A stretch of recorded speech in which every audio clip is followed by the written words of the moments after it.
I think we will start now, and let's see who is joining us later on. I mean, there are still missing a few people. I wanted to be here, two professors, but I don't know. Probably they come on later. Yes. Yes. Thank you for joining. Hi. And well, probably I like to share with you the idea, how we came to this, and I will share my, here it is, slides with you. Sorry, it's not working. Do you see it? Yes. The idea of this project, or this communication we have here, arose from a module I'm doing in our new Biosphere Reserve Management Master course at the HNEE. And there I got contact with Iona Kalonki, and I said, well, because I'm teaching communication, the idea really was to get the stakeholder group into the communication, because art itself, it's a communication tool, and a completely different stakeholder group we are normally used to talk in biosphere reserves. And so we had this idea of talking about that to the students, and after a while there came Dan and David in our sphere, and they are doing exactly what we are trying to do with the students, and therefore it was a lucky coincidence to do that. And and so the whole group is now becoming bigger, and actually I have no idea how this is leading to, and this is the excitement about it all. Something, a new space with the same idea to create a sustainable future for us all. That is probably this point which is really combining us all together. And so you see it here. The idea is really how scientists of the Hochschule für nachhaltige Entwicklung can consolidate fruitful, participatory, and transdisciplinary work with artists and vice versa, in order to inspire our search for a sustainable future. That really is the idea we have about that, and it's up to us how we will succeed. Well, now it's a word to David and Dan. The floor is yours to do your presentation, and let's hear. Thank you. Yes, thank you. So can everybody hear me? Yes? Yes. Yeah, great. So first of all, yeah, thank you very much to Katja and Jona for involving us in this session. And some of this presentation is going to be a bit of a repeat of the presentation that we had before. I don't know if there are some people here that already saw our presentation before, but there's going to be an extended part added at the end. We have three sections. The first one is we're introducing ourselves and talking a bit about our way of working of arts engagement. And then we'll present the project that we did in Arad in Israel called Common Views Sourcing Water that happened last year. And then we'll go on to talk about the project that we're doing now in Brandenburg in Germany. So about myself, I'm a digital media and embodiment artist, really working with site-specific, also participation, and a lot of work in nature and with water, the subject of water, in water, around water. And David, do you want to introduce yourself and continue? Yes. Hello, I'm David. I'm an artist and researcher. As an artist, I work in a site-specific context in the realm of sculpture and architecture. In recent years, I was also working in collaboration with communities and doing participatory art projects. As a researcher, I started or established a lab a few years ago in the Technion in Israel, Mundi Lab, that deals with the dilemmas and issues of the commons and the idea of the commons in the Israeli public sphere. So we want to elaborate a little bit about outreach. We think that art is a unique tool for community outreach. And there's some studies that were done, serious studies in the academy about the possibilities of art engagements. And we want to mention a few of them. The first one is that art can engage communities in building environmental understanding. The second is it can generate concern for the environmental issues. Outreach also promotes dialogue and the exchange of ideas. It also can reduce social inequality by the overall participation. Outreach can support building a sense of a place, and it can support social cohesion. Finally, it helps to clarify and enhance the understanding of information and environmental issues. The project in Arad that we did last year in Israel was done together with the curator, Dr. Irit Carmon-Popper, and in the area of Arad, which I would say we realized that it is a contested desert area. Here you see a map of Israel, and you see the area where we were walking, which is nearby the Dead Sea. This is the Negev, the east part of the Negev, which is a hyper-arid area where less than 100 millimeter rain precipitation happens. The area is also characterized by phosphate mining and also the Dead Sea walks and nature reserves, beautiful nature reserves, and military area as well. And it's very much to the north, bordering with the West Bank. We decided to focus on the El Bakia area.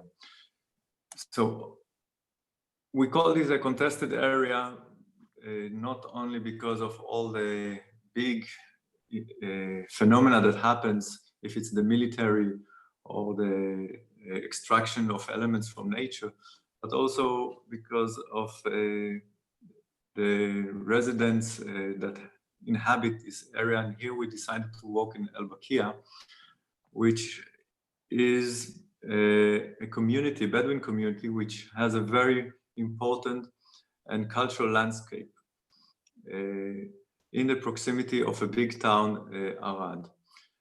The community is reflecting an ancient desert tradition, where by the government, they are living in unrecognized villages. So they don't get the basic facilities that usually modern cities or villages will get.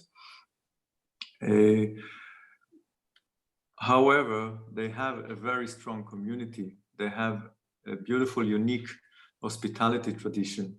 They have large families, communities in every little village. They still keep the goat, and they still graze sheep and camel.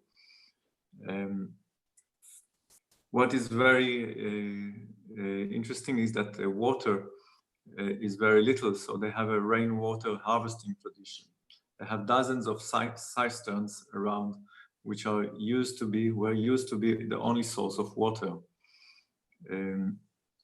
Today, they independently lay water pipes, sometimes even 10 kilometers away from the main pipe area.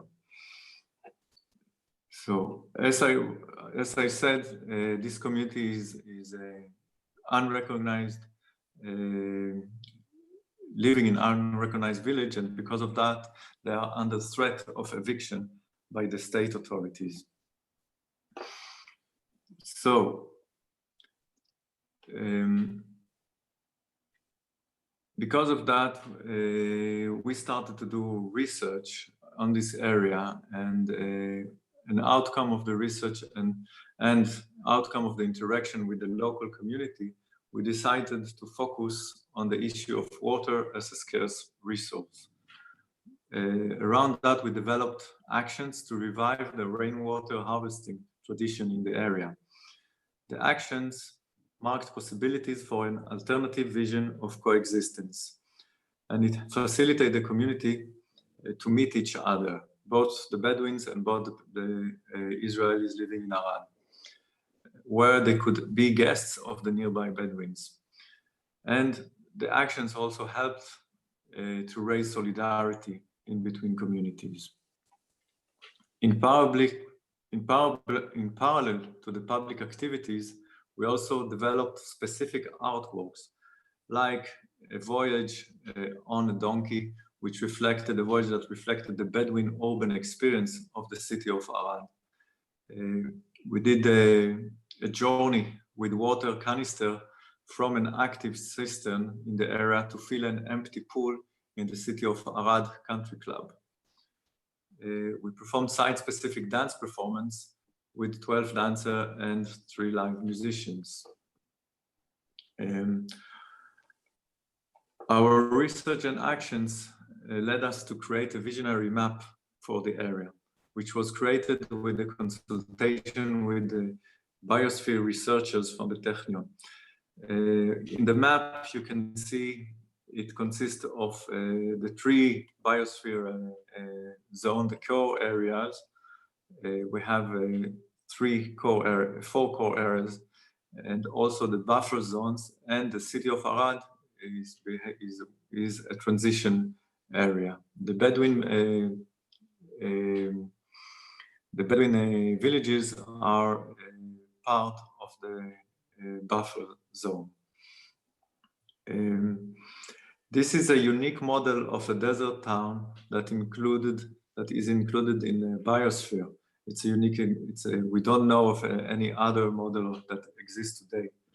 And this map was also a part of a local exhibition in Arad, where we exhibited also sculptural installation, photography, and video.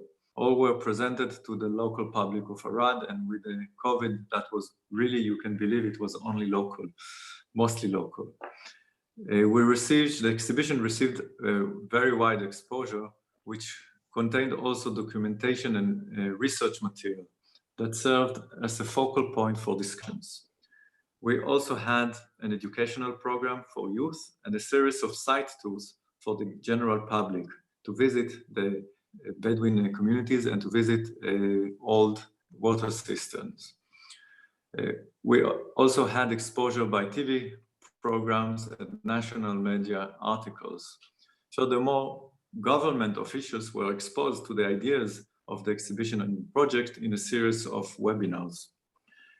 We got feedback from local activists of the project, significantly supporting their own initiatives that related to the Bedouin community. Recently, we received feedback regarding our positive approach in addressing charged and challenging issues. And now, okay, so the outcome of that project in Arad for us was the solidifying of this concept of environmental reconciliation. And by environmental reconciliation, we are dealing with the social ecological model, so the relationship between ecological issues and social issues, and dealing with them through arts engagement. And this is our role there as artists. We find that very often in policy regarding environmental issues, there's very often an emphasis on the environment itself or on the development model in the economy, and the social issues get left behind and they're not recognized, their importance is not recognized. And this was one conclusion that we had from the project in Arad, that there is a very, very close link between environmental issues, resource distribution, access to space, and the resolving of contested situations. in this. So our questions are basically how is the environment and the social political, how are they interwoven? And what roles do equitability, ideas of the common which we work with, and politics of care can serve in the future of ecological thinking? And how does environmental protection benefit from a sense of connection and belonging? So how do we involve communities and give them a real sense of place as opposed to some ideological notion of belonging to some geographical area? Looking at the current site where we are going to be working in the area of Brandenburg and the Schorfheide-Korin Biosphere Reserve and Spreewald Biosphere Reserve. The emergent themes that we have are working with the water environment in the context of environmental reconciliation. Water appears to be a very central topic. It also links the context which we were working with before in the desert with the supposedly water-rich environment here, which seems to have also very strong water issues, and it is a contested topic. We are using, in the same way that we did in Arad, we use water as an effective and powerful image for communicating environmental concerns and the social pressures arising from them. And the social pressures have to do with the results of climate change and the result of loss of natural spaces and wilderness, and movement of populations, and the increased conflict and political tension and all of that. We're asking questions around borders and boundaries. A very good, we have a short sentence for this that kind of encapsulates it, which is water knows no borders. When we look at the biosphere reserves and we see that there is a boundary around them and there's boundaries around the different zones within the biosphere reserves. But in reality, when you look at the system, at the as a whole, you see that there are actually, those boundaries don't actually, on the ground, they don't exist. The water flows between the biosphere reserves, between the biosphere reserves and the city. And the question is, how do you actually reflect that kind of interconnectedness between the different locations and ecosystems? Issues of security, mobility, and migration, as we spoke before. And there's the sentence that we have for that is a tree planted by the streams of water. It's actually a biblical quote. And it has to do with what does a person need in order to be nurtured and fulfilled and whole and healthy. And we thinking in those terms regarding communities in the region. So what does actually provide a good and wholesome environmental setting for a community? We're dealing with climate crisis and social ecological resilience and the notion of the deluge. So there is some kind of an impending catastrophe, which we are in the midst of, and looking at biosphere reserves as kernels of survival. So these kind of arcs of survival, not just of environment, but also for humanity. We're looking at issues of society, culture, and sustainability, and embodiment as a vehicle for connection. So how do we make a connection with nature that is not just about ideas or just about the scientific understanding of it, but a more direct, embodied experiential connection? And in terms of low tech and high tech, is how does one relate to traditional knowledge and use of natural materials, and where does that meet innovation, new uses of local materials, local natural materials? And we would like to integrate that also into our thinking and our work in the area. So far, we have done a lot of preliminary work in terms of exploring the area. Basically, we have the different partners, the HNEE and the Biosphere Reserve Institute, the city of Angermunde, who is going to be our primary partner, and that involves working with the museum in the city of Angermunde and presenting in the cloister there. We have the Shofai de Corinne Biosphere Reserve, who would like to be an official partner when we're going through the process of organizing that.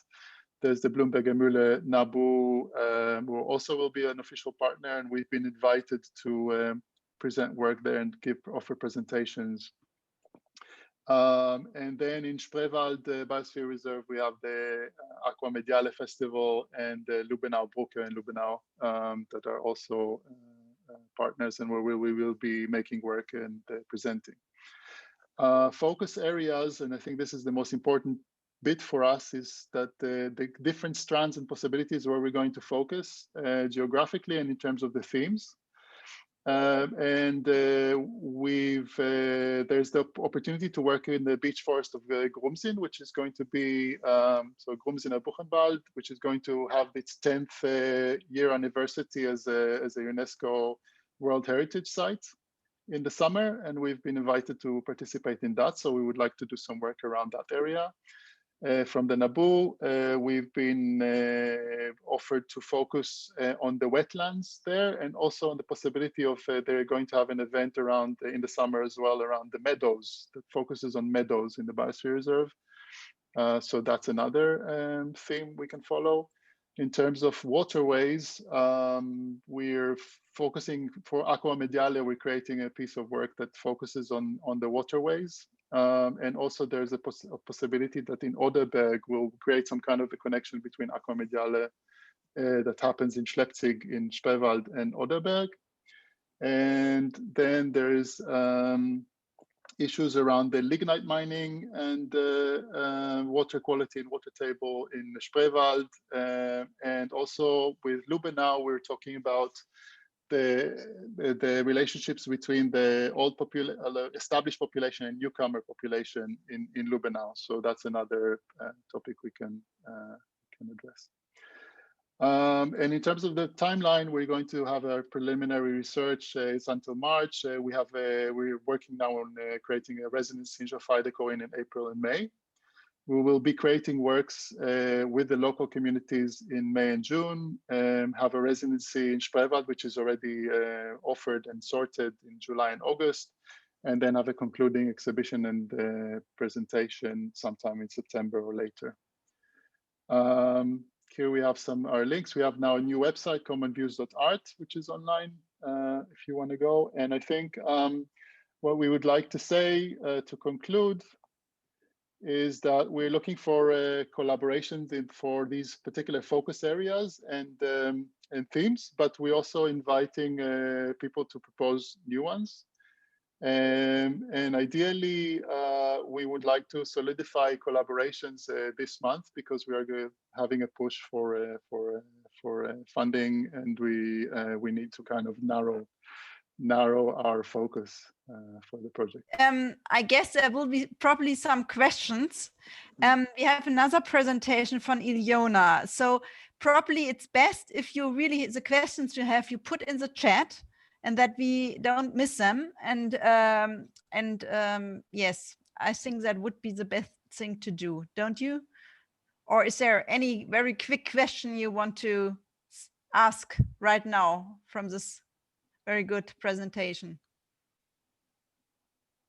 Okay, then please write in the chat. Every single idea is it's good. And Iona, you can now share your. Yes, I'm trying to open it. There's a question about sharing the slides. I said it's okay to share them. Is that fine for you, Dan and David? Yes, I think it's fine. Yes, we can share the slide. I actually will put it on the website, so people. Okay, there it is. Okay, thank you. The floor is to you, Iona.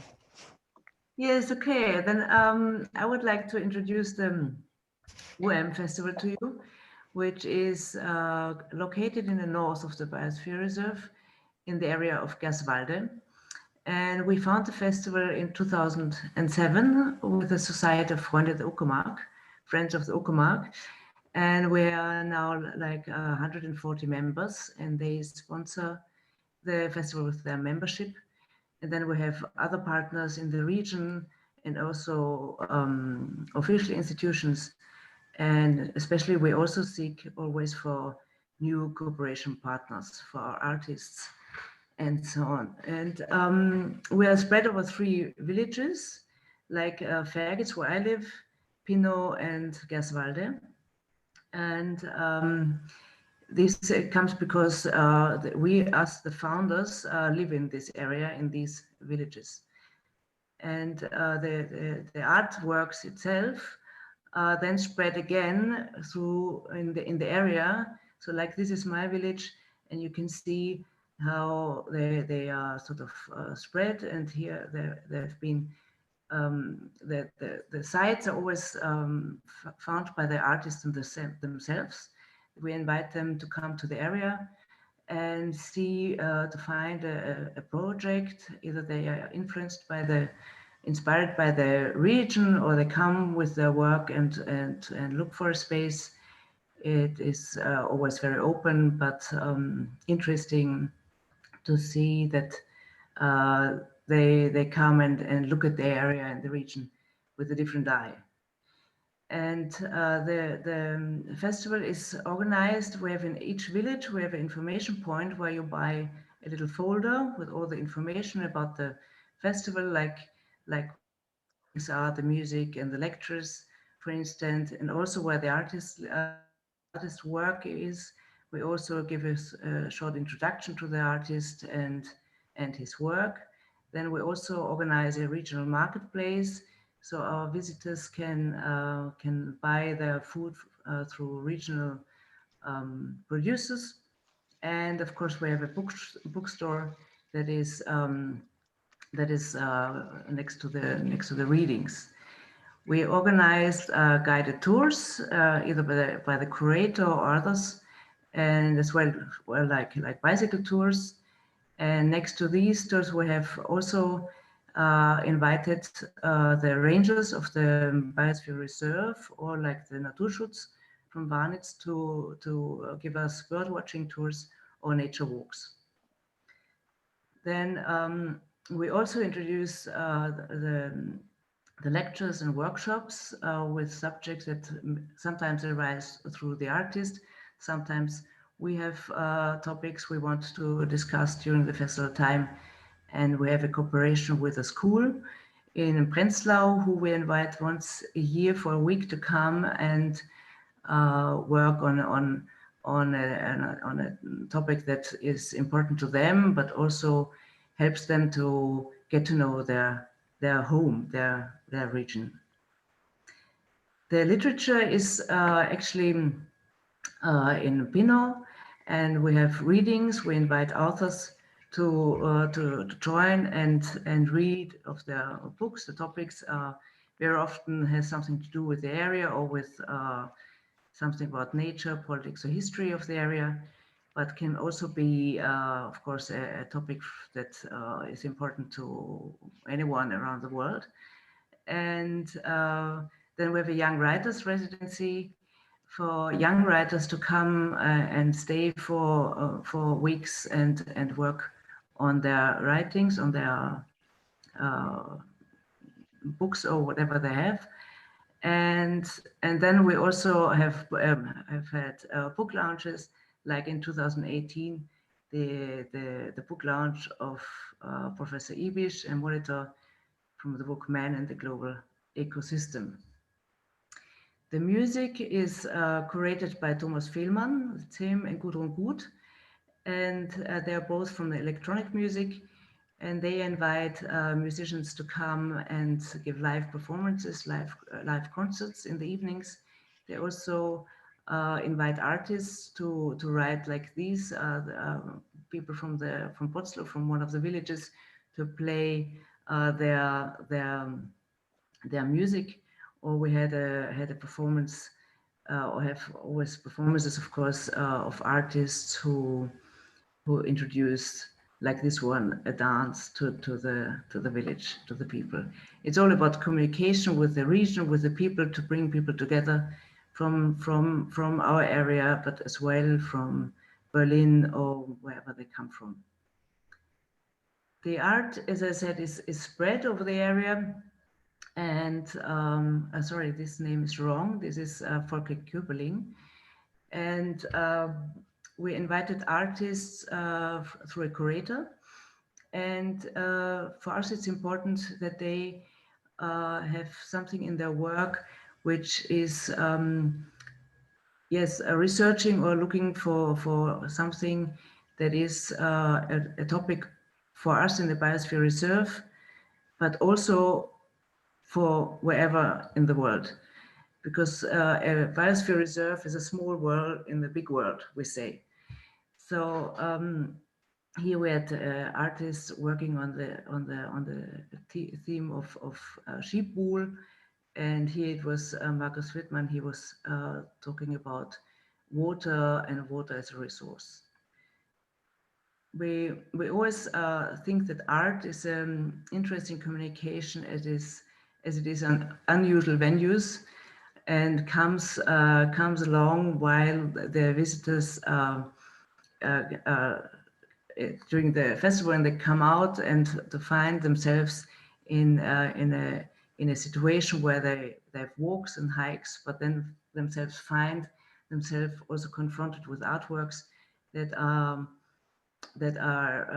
yes, have complex subjects, and we believe, or we have realized, that through these artworks we get people together to talk together about a topic and to learn from each other. As we think the art pieces or the artists are important for us, as they push the boundaries, we say, with very unusual productions like this one of Barbara Caveng. She was actually talking about the land grabbing and about who owns the land. And this was a wonderful work of two artists, and it was called Talking to the Birds, and it was a little music piece. People had little microphones in their hand and would stand in the area in this field and were sort of animated to listen to the surrounding and to the birds, and a sort of communication started between the music and the birds. Yes, with the festival, we realized in the last 10 years that the works of the artists have become more complex and more important, also to find, to get in conversation with scientists, to really get people together and to find also ways of a productive communication. And this is actually why, for me, this meeting is very interesting or very important as well, as the artists for the next festival, two of them join us here, and two are very sorry not to be able, but for us it's important now to find out also about your thoughts of the Biosphere Reserve, what is happening around us, what should be talked about. And the artists we invited, they are now in their research phase, and we hope, or they hope, to find interesting partners for maybe a project. And I would like to introduce four of them. This is Hannah Hallermann. She's born in Nuremberg and studied art of history, philosophy and art at the Academy Villa Arson in France, and finished her studies in Dresden. From her portfolio, I just would like to read. She gets impulses concerning urgent questions about the contemporary world. How much can and must you accomplish? How is your body formed by things? How can you stay true to yourself while shaping society? The work I show here comes from the series of hurricanes which are labeled with female names, and her research went about that, why they used and what does a female name imply on the watcher on the field. This is a work by Katinka Blischer. She's joining us today. She's from Herdecke and studied art at the Academy of Arts in Berlin with Rebecca Horn and Professor Badur. Her intermediate work are paintings that integrate space and the audience. She creates sculptures and installations with objects from everyday life and develops architectural forms and landscapes with which experiences can be complemented. I'm attracted to the local given circumstances, that's in her words. They awaken my interest and they trigger impulses, which always have consequences, so they can create pressure or tension in the process. In this way, the ability to find becomes a search, a need to find. A free space takes on a self-imposed limitation, so to speak. She lives in Berlin, and most of her time she's though in the Uckermark, where she's building a house right now. This is the work of Fabian Knecht. He is unfortunately not with us today, but you will meet him. He's come from Magdeburg and studied art in Berlin and California Institute of Arts. Until 2014, he was master student at Olafur Eliasson and the Institute of his Raumlabor. He also worked with Matthew Barney in New York. With his work, which often appear unexpectedly in public space, Fabian Knecht breaks out of the exhibition context and into everyday life. He changes patterns of perception and action, transgresses art concepts and power structures, and questions social relations and norms by countering them with strong and provocative images. As you see, he builds boxes over a real life scenery and becomes this sort of picture then where people can walk through. And here's the work of Elena von Gödecke. Maybe some of you have met her already in one of my sessions. She comes from Duisburg, was born in 83, and studied history of art in Münster, changed to the Academy of Arts then, and later to the Academy of Trondheim in Norway, where she finished her studies at the renowned Academy of Düsseldorf, after Norway, exactly.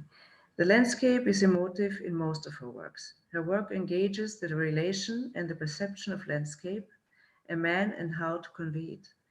For this, she travels and hikes through extreme landscapes. She traveled, for instance, to the Arctic to experience herself in the isolation of this nature. For 15 days, she lived on a boat with other artists, writers, musicians, and scientists, these researchers, and in exhibitions like we see here images of the exhibition of memory leaking. And then I would just like to mention a little project I'm going to have with some students of the HNEE. I call it a Biocommunity, Who Are You? And for my living in the region now nearly 20 years, and in the biosphere, I'm just in the north of the Biosphere Reserve. I had to learn that the Biosphere Reserve doesn't come to you; you have to go to it. And I would like to have a research or talk more about how can the community that lives in the Biosphere Reserve become a community with aims, with also ideas to progress the development a Biosphere Reserve wants. So I hope we all together are going to push the boundaries, and hope to see you at the festival, of course, in end of August. And I hope, yes, we have an exchange, hear a little bit about you as scientists, and yes, find together and yeah, talk about our future in the Biosphere Reserve. Thank you very much. That is really amazing how much work is there over the 10 years. Thank you very much for that. please put all your questions in the chats, because I know that Laura has to go very soon, and we know have this, that the scientists present very shortly their work. I would not allow now a discussion, because I would like that Laura is telling about her work. Is that fine for you all?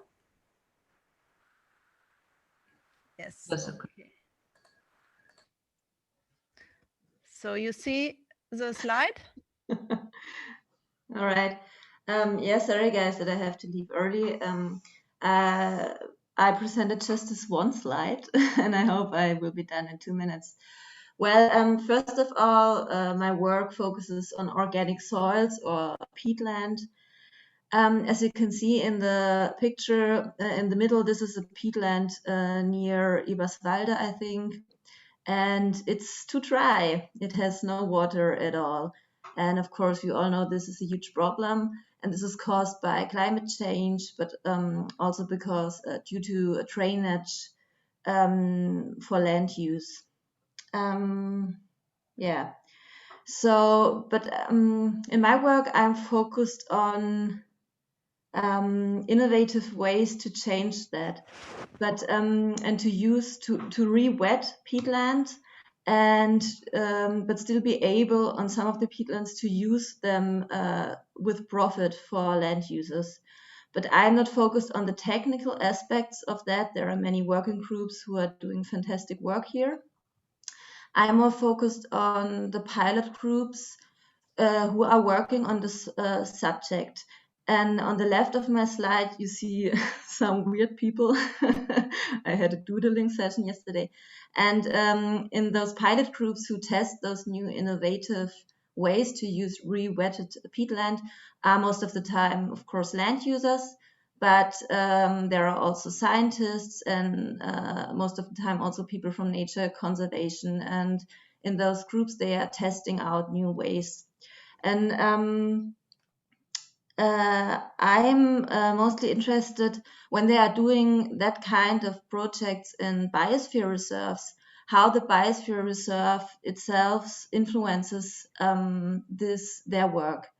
And when I say biosphere reserve, I talk about biosphere administration.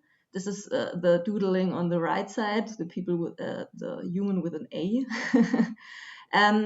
But also on the lower right, I draw a zonation plan of a biosphere reserve. So I'm interested in how is zonation of biosphere reserves also influencing project groups that are dealing with peatland and use of peatland in biosphere reserves. And of course, I'm also looking at the policies and laws that is giving kind of a set framework, what is even possible with those peatlands. Yeah, and how do those kind of two sides influence each other? At the moment, I'm only at the beginning of this part of my work. So unfortunately, I can't really share any findings of myself with you. I'm also just in the research phase of this. But of course, I would be open for anyone who has questions regarding peatlands and organic soils in Germany, and also questions about biosphere reserve, how's administration in Germany built, what are problems that we know about this kind of stuff, what is the mindset of administration, yeah, insight like that. I'm happily to talk about this if someone would be interested. Thanks. Thank you very much, Laura. Any questions to Laura?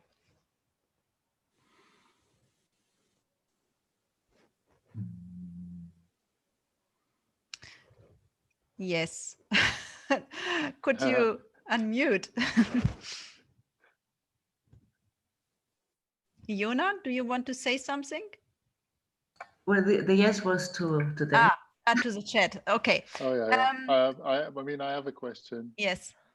I have a question because it's interesting for me, the concept of re-wetted peatlands, because I know that the process of peat creation is very, very long term. if there is a difference between the re-wetted and actually peat that is not, that is, you know, hasn't been dried out.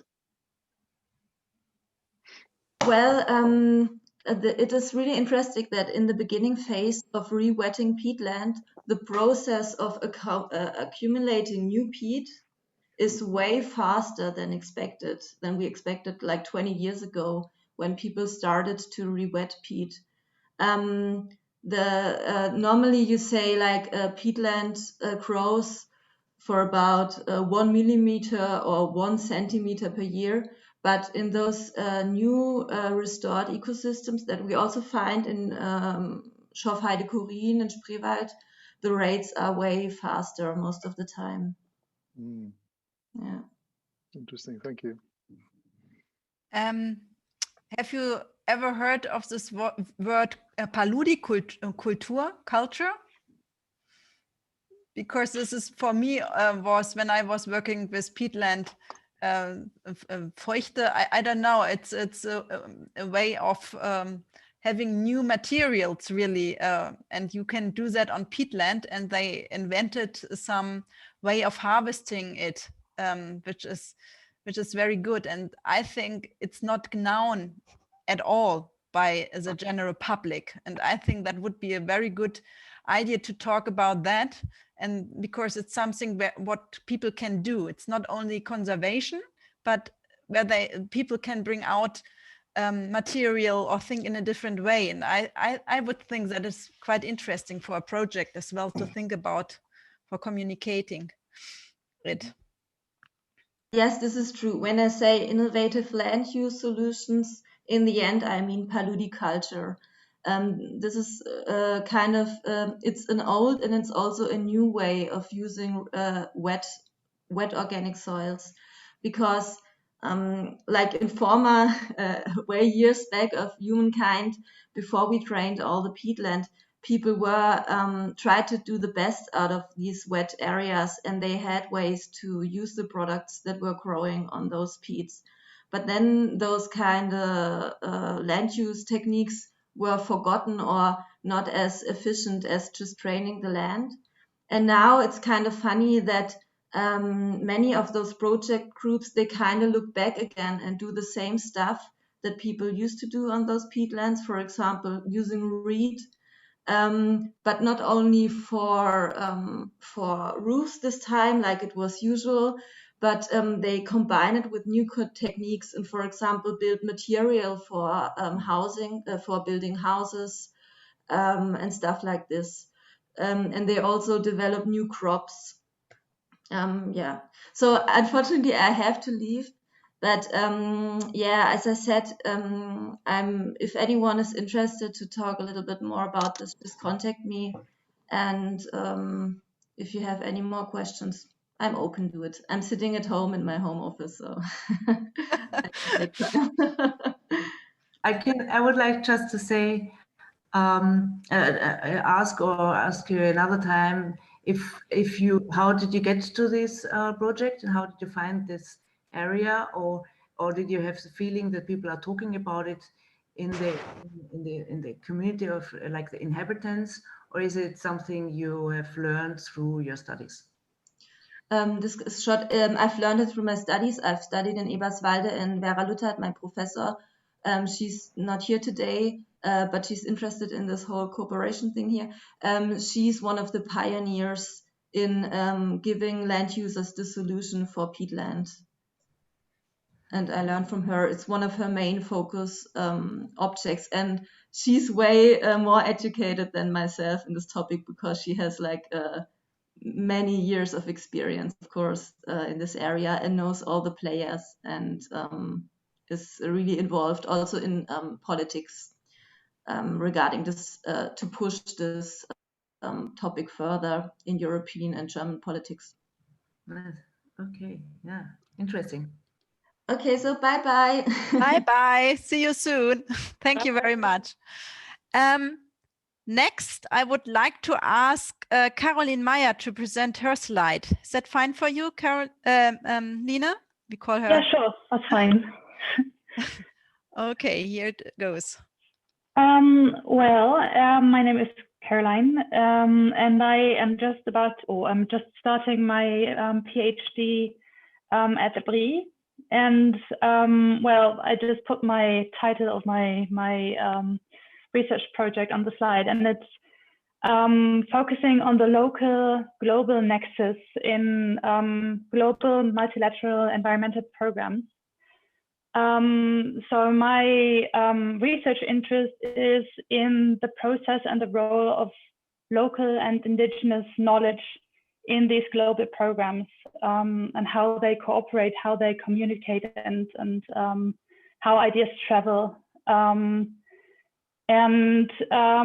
With this research, I would like to find out what obstacles are there and what problems are there when it comes to these cooperations between the different players and between the different scales.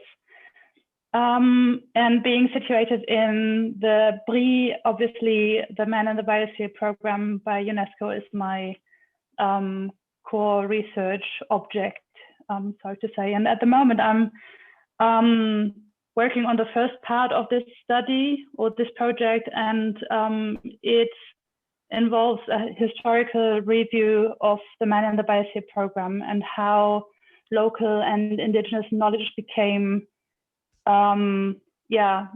acknowledged as the major driver for the success of conservation programs, and who were the drivers for the inclusion of local and indigenous knowledge in these programs, and what political struggles have been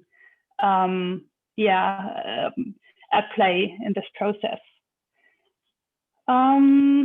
So in general, I'm very much interested in the cultural dimensions of society-nature relations, and power relations that are at play in the political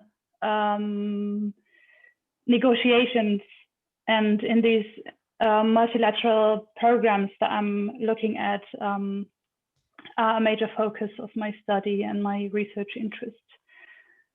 And I'm just starting my research, so I don't really have very in-depth research results that I can present here. So this is my contribution I can give today, and I'm happy to answer questions if you have some. Any questions? I could. Did Dan want or did? Yeah. Go ahead. Me?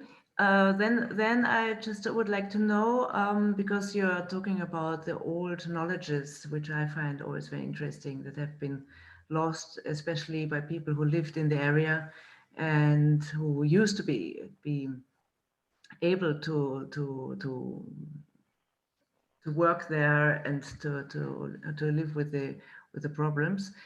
And so I think it could be interesting for you also to if you're seeking like an artist or a scientist or a writer, for instance, it could be interesting to talk to a writer I know who has written quite interesting books about areas where also he writes about the old techniques and old and he has developed a story about it, but it is a way of communication that you could, that a writer could also be an interesting partner for you, I thought. Yeah, definitely.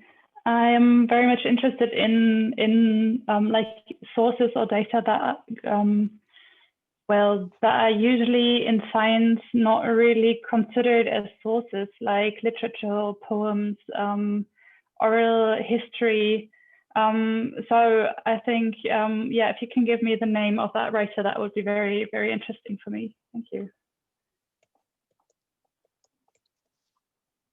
Thank you. Dan? Yeah, okay, well, I just wrote it down, but I wonder if you've done any research into the local dimension, and by local I mean Brandenburg or Chauffeur de Corinne, of those global local dynamics in terms of local knowledge. Not yet, unfortunately, not yet. I just, as I said, I just started the project, and my idea was to start on the global level and have a look at the structures as they came from above, like global decisions to establish this project of the Man in the Biosphere program, and then to see how local knowledge became a very important aspect for this program. And then in the next step, I'm going to have a look at the issue, the program from the other perspective, from the local perspective. So this is to come, but I don't have any insights yet that I could share. Okay, thank you. Mm-hmm. Any other questions? So, well, there are no more presentation. There's one slide from me, but I'm not so keen on showing it. But we are lucky to have here Uwe Raumann with us, and probably he might ask, I would like to ask him what kind of research is going on at the moment at the Biosphere Reserve Schorfheide-Chorin. That might be quite interesting for us all to know, just a little bit, if you like.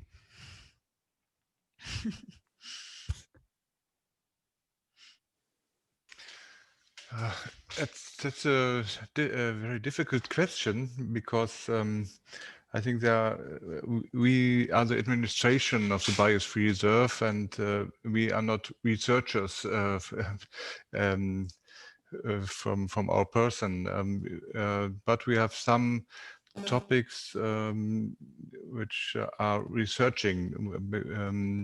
For example, we are with our rangers, we try to monitor some species. For example, we have some water levels, a water level project in some lakes, and a lot of lakes, and what else? We are looking to our guests, how many guests are where, where are they going, where are they living in some surroundings. Yeah, I think it's the most important research project. Okay, well, thank you very much. Because this gives some insight that there's already research going on and continuously, because in every biosphere reserve in Germany, there's a monitoring evaluation going on all the time. And yes, thank you very much. And the same I know, because I know Aya Torkler for quite a time.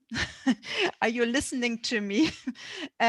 She is the head of the Blumenberger Mühle, and I think it would be quite interesting to know from you, Aya, if you would like to talk to us, and to, well, what is the most important pressing subject you're dealing with at the moment?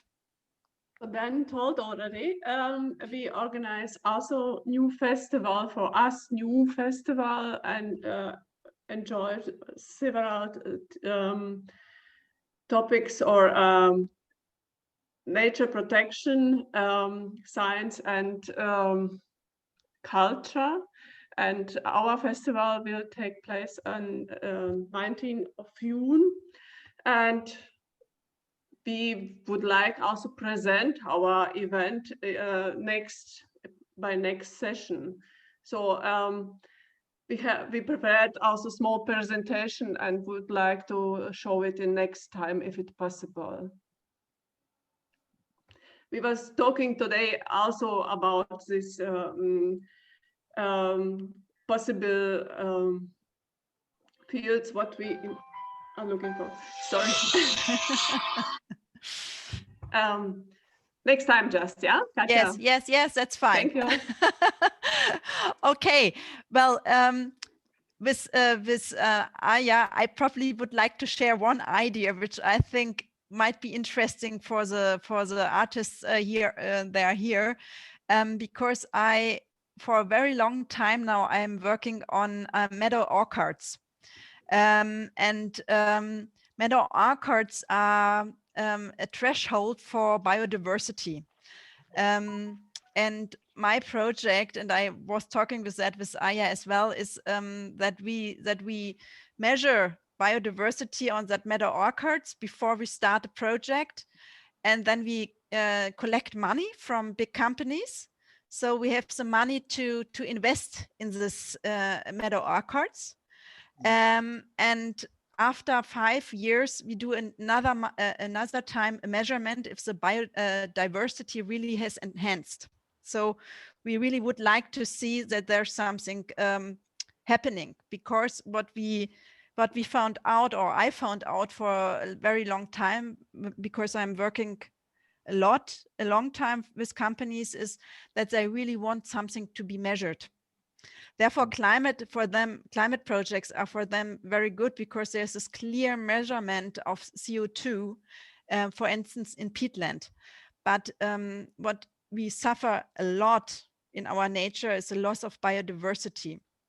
And therefore, it is for me, and yes, I'm working for the National Naturlandschaften as well, which is the umbrella organization of all biosphere reserve national parks and nature parks in Germany. Yes. And yes, and we try to attract companies to really invest money in biodiversity, and to do it in a way they can measure and use it.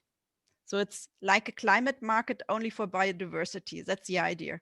And yes, I just wanted to share that with you. Probably you're interested. And I'm heading a project with Aya in Bloemberger Mühle over that as well. So yeah, that was the insight of me. You can ask me questions, of course, as well. Yeah, I have a question. Yes, go on. Yes, I was interested because I know about forest gardens as a way of agriculture, and I was wondering if there was some kind of relationship between meadow orchards, because it's the first time I hear the term meadow orchards, and I was wondering if there's some kind of relationship between the two, or not at all. No, not at all. Meadow orchards are very, very old traditional ways of collecting fruits. And with a new way of planting trees, the trees become smaller. Apple trees, all kinds of trees become smaller, and therefore the biodiversity loses in those plantage, we call it, because we need this very high trunks, because birds are doing their nests in them, and other animals and insects, and we have a lot of light on the meadow. Therefore, we have two kinds of biodiversity regions, or I don't know the English word for that. We say it's a rainforest in Middle Europe, the meadow orchards, and they lost like 90%, are gone already, because meadow orchards has been very close to towns. They cutted them to build houses and villages. This is why we got lost them, and it's very expensive to keep them in shape, because we say old men are caring for old trees, and the old men are now going, and the younger ones have no time really to do that anymore, or no knowledge or something like that. I have a question. For ways of measuring biodiversity, did you consider using sound recordings over different periods of the seasons? I know that in a few areas that experienced climate change, there's some researchers that found different levels and richness of sound levels and sound complexities in the areas. So I wonder if you know about this methodology. No, and I heard that when you have water, little water pots, that the frogs, the sounds, that you measure that by sounds. But for the meadow orchards, it's too small really to measure the influence of the measurement with the insects and birds and all that. Therefore, we only were looking for the plants. But it could be a very good art project that It sounds great, really, to put in the sounds, but it's not useful for us because the projects are like 3,000 square meters, and you know the bird is probably coming or it's probably not coming, but not because only of that small area we are doing the project. But do you do it then just by counting, like observation and counting of species members? And we only look at the plants. Yes. So we look, make a transect and really measure all the plants in the grounds, and look at the trees, how old they are, what kind of genetic material is there.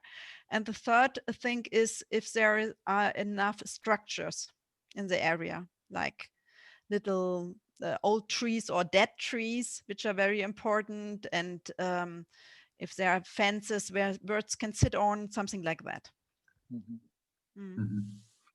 And why do you consider such small areas? Why not do for large? We would like, but it's very costly. We bring together three parts really: the holder of the land, and they are mostly in Germany private land, a small private land, and we have to convince them. And the knowledge holder of the biosphere reserves, and the third point is really the the money, you know, the companies. This is the reason. If we would have big companies, we could convince more people on the ground, but that's a problem. Yes. This first, we wanted to do a 10 minutes outbreak on art, research and art. The second was on water, and the third was on social ecological sustainability or other suggestions. Katinka, is one of these subjects interesting for you? In which one would you like to ask? I'm personally most interested in how the biosphere concepts are working with the people living there, which are not us, but the originals. I don't know how to say. Yes. Like the village people and the farmers working there. I find the conversation still a little difficult. So there's the university in Eberswalde, and there's a lot of new stuff going on, but they don't really know, or they are losing what you said, old traditional working. So in this communication between all the new stuff that's going on and the actual people living there and working the land. Yes. Is that, I would be interested, can one hear me?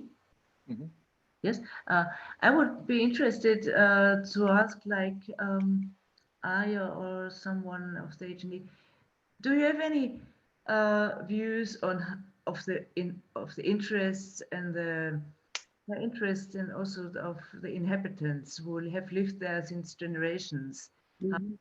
How do they get involved, or how much is it in their interest to live in a biosphere reserve?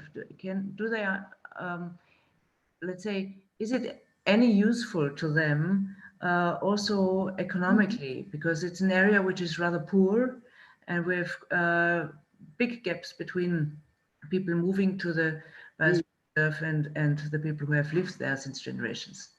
Yeah, that's a little bit what I was talking about as well, right, Ilona? Yes, I thought so. Yes, maybe I or someone can say something to that. Lina is a little bit researching on that. Did I understand you right? Well, I will. Yeah, you will. So this is very interesting to me, but I can't tell you anything about it. And as I'm not from the region, I'm from the western border of Germany, so I'm really new to the region here as well. And I would love to know. So if you find someone who can tell me, Or maybe I'm going to find out, but it's going to take a while, I guess. Mm-hmm. But that seems to be one of the real. I don't want to call it a problem, but it is really an issue. You know, It's really an issue, yeah. To find to get together with these these people and to make the biosphere reserve living. Mm-hmm. Otherwise, it stays a sort of name and something which is sort of organized by a few people. Mm-hmm. Maybe we can stay in contact and make some contacts for you. My neighbor, for example, he's working in the Roundup industry, and we are getting together very well because in his own garden, he has an own garden and grows his own food. And he's very ecological with his own garden, but then for money, he works in the, how do you say, industry, and keeps telling me that we can't feed the world when we don't use Roundup and how do you say, make the meadows dry? In English.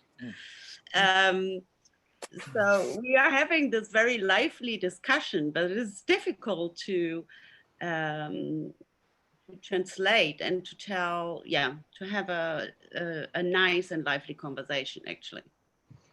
So he's interested, but then it's very ambiguous. I don't know. Yes, I think it is really the way he thinks. A lot of people think in the Yes, I know. He's at least someone. He's very educated. You can talk to and speculate about how maybe living and working the land in the biosphere could turn or be changed.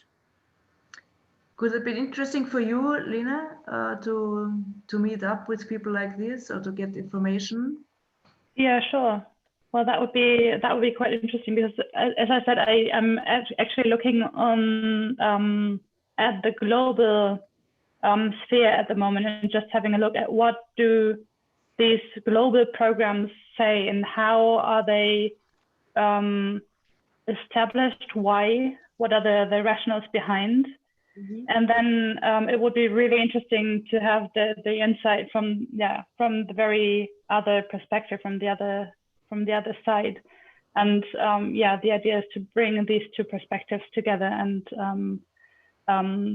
see what the problem is. Well, the problem is obvious, but then maybe I can find ways to bring these different voices together.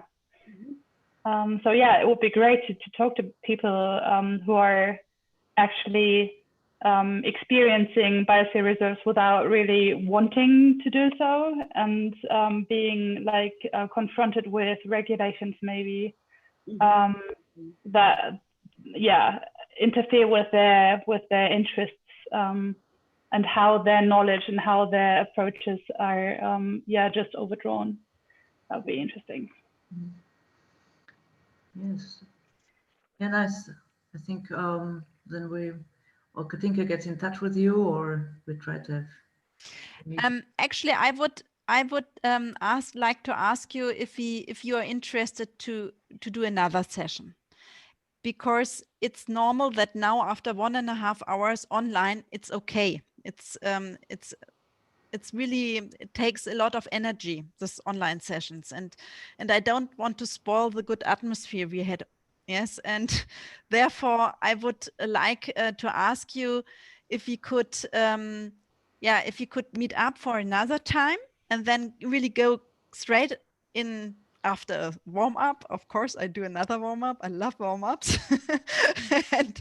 and then go into session and really discuss in depth more about what do we want to find out? What kind of projects could we do? Would that be good for you? Would you be interested? Okay, then I would suggest I send another doodle and we find a date where you all can participate. Okay, thank you very, very much. You will hear from me. I was very inspired. I'm a little bit curious now what's going to happen. That's good. So see you all. Bye-bye.